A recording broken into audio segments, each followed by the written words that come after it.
Hey everybody, your friendly neighborhood Glenn is back here today from the Alice Conference. I found myself Mr. Chris Hartley.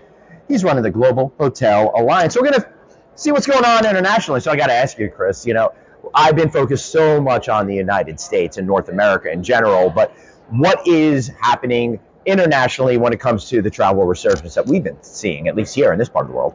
Well, 22 ended really well. The last quarter was as good as anything we've seen since 2019. So the outlook for this year is very positive, but I think you have to really divide that up internationally and seeing where and then really to different markets and stuff like that. That's a hard thing in the hospitality industry. I mean, here in the United States, we just give the overall number, but it's not really an accurate gauge of what's happening in every local community. So it's the same thing country by country, city by city, I'm sure, right? Exactly. And so we've seen domestic travel in markets where we're operating locally recover fully, and that had already happened by the middle part of last year. Right. Internationally, it's a very different picture, very strong from leisure perspective. So especially high-end leisure destinations, luxury hotels, lifestyle hotels. We've got a lot of brands in the sort of the Nikki Beaches, the Anantaras, the sort of high-end Viceroys we've got over here, for example. They've been doing fantastically well, way ahead of 2019 numbers. If you then look at international business travel, it's a different picture. So that only recovered to around 70% of 2019.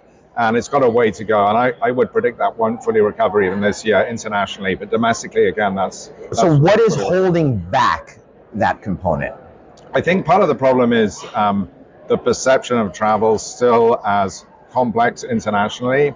Even now with China reopening and everyone optimistic that China is really going to have an impact on driving international travel again, governments started reintroducing restrictions because of the Chinese pandemic being so huge at the moment. Restrictions such as you've got to get tests, et cetera, if you're coming into our country. That's right. And so then they're trying to make it equal it all up by sort of applying it to all countries that don't upset the Chinese.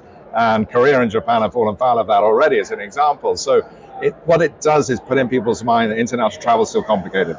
It is. I'd like to go to Japan. I've been trying to get to Japan for the last few years, but we're still not there because of that complicated issue. Exactly. And I'm meant to be going in 2 weeks' time, and I just discovered today you need 3 COVID vaccines, not just 2. Really? So I've got to figure out then what you have to do. And I think all of those things are putting people off really re-engaging fully with travel, especially meetings. So high-end international meetings, people are going, well, we don't want to go to a market that's too complicated. They're going to change the rules at the last minute. So I think it is going to be another year or so, but we really see that confidence returning into international travel. But the positive in that is that rates are really high. I mean, you know what airfares, I mean, you try and fly London business class at the moment. If you can get a seat, it's going to cost you 10 grand. And when you get there, we've got hotels in London that are easily doing £1,000 a night. In Paris, 1,500 euros, 2,000 euros a night at the luxury end of the market. And we're achieving those rates. So is that sustainable? I think for another year it probably is, because there's a lot of fuel in the tank for people wanting to do that international travel they haven't done. But again, that's very much at the leisure end of the market. Right. Well, when you speak about that leisure end of the market, people get to choose where they go. Where it's business travel, they usually have a specific location. So how does the whole notion of loyalty fit into that, since, that's your universe? Well, we've got a lot of, and it's kind of interesting at the moment, if you look at the rush of the big brands to buy into the more leisure, resort-focused brands. So that's because the whole focus of loyalty programs now is on leisure travelers. And that's really because the history of loyalty programs is the business traveler, but the business traveler has become commoditized, as you say. You don't get to choose where you stay. You get put in a hotel, it's maybe $200 a night. That's it. Doesn't matter how senior you are in the organization. But leisure traveler, people got the money. They want to spend the money. That's right. And so we need to focus our attention on those travels. What really drives their choice? And I think, for example, in the independent sector with these great brands we've got in the Alliance, people are interested in trying different things when they travel on leisure. And so that's very much our focus now, is how do you get into the mindset of a leisure consumer, as that is really driving premium business into our hotels at the moment. Are you worried that everybody spent all of that money this past year from pent-up demand, and now they're going to be like, maybe we'll take a break? I think there's an aspect of that. We haven't seen it interestingly, January numbers are looking very strong. Again, still in leisure. We're seeing it tail off now as the end of the holiday season. We'll see what happens as we get into spring break and Easter. If we start to see those numbers being sustained from a rate point of view, it looks good.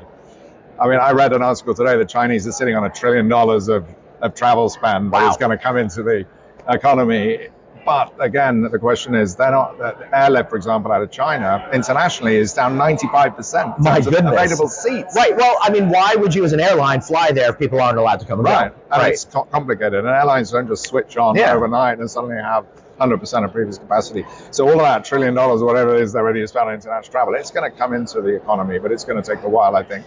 So I think we are sort of, we got another year where I think our industry will sort of be counter-cyclical a little bit because of all this pent-up demand still there.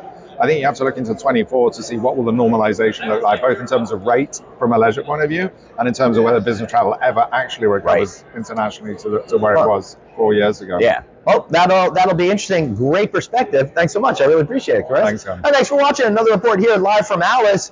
I'm a shadowy figure right now, but that's all right. I always have been. See you guys later.